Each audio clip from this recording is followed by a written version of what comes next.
Bienvenue à tous, la une des journaux.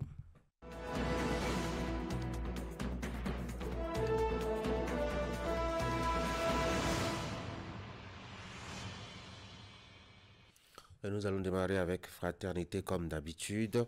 Après le retrait des fiches de parrainage, place aux formalités du quitus fiscal. Le DGI, notamment le directeur général des impôts, invite les potentiels candidats à faire leur demande en ligne. Rentrée scolaire 2025-2026, maintenir le cap des réformes pour de meilleurs résultats. À cœur de partenariat entre Nobila Hotel Airports et Esmat Bénin pour la formation d'une nouvelle génération de professionnels de l'hôtellerie, du tourisme et de la restauration. L'éditorial signé Anissé Carlos Soké. Ouvrons les débats.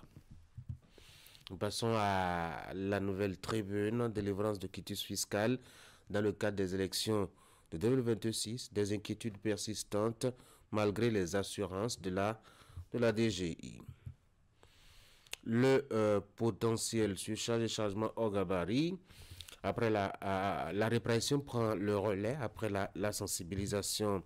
Bénin intelligent, rentrée 2025-2026, les prémices d'un départ sera le reversement des AME au budget de 2025.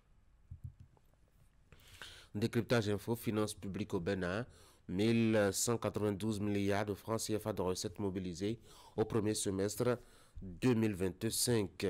Le quotidien Le Meilleur, port autonome de Cotonou, s'agrogne contre les manœuvres.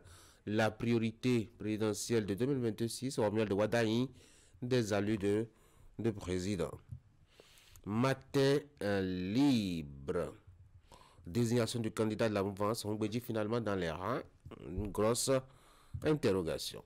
Le journal Les 4 vérités, pour ce bon et loyaux service à la nation, le professeur Mohamed Djibigaye décroche le premier Oscar des immortels. Vous avez donc sa photo à la une du quotidien Les 4 vérités.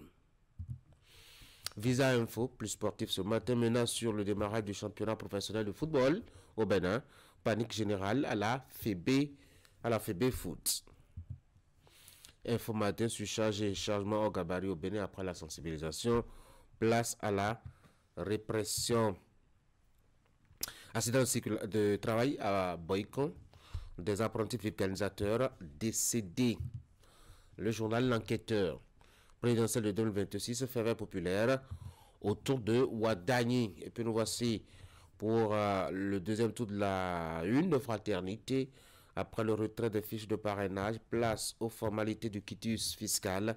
Le DGI invite les potentiels candidats à faire leur demande en ligne. Et puis rentrée scolaire 2025-2026, maintenir le cap des réformes pour de meilleurs résultats.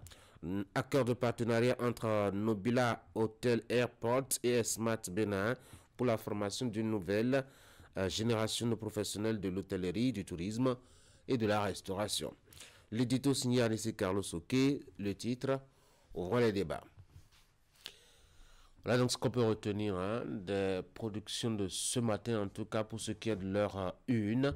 Vers la fin de cette émission, vous aurez la revue de presse qui va revenir de long en large là-dessus avec quelques détails, notamment liés aux principaux sujets évoqués par les quotidiens à leur une ce matin. Je vous rappelle aussi que si tout allait très bien, on aura le résumé de l'actualité ces 7 derniers jours au Bénin avec Idrissou Boukari. Nous sommes lundi en effet, et cela devrait être donc un exercice de rappel pour vous, pour ceux qui n'ont pas pu suivre l'actualité, en tout cas sur Canal 3 à Bénin, ces derniers jours.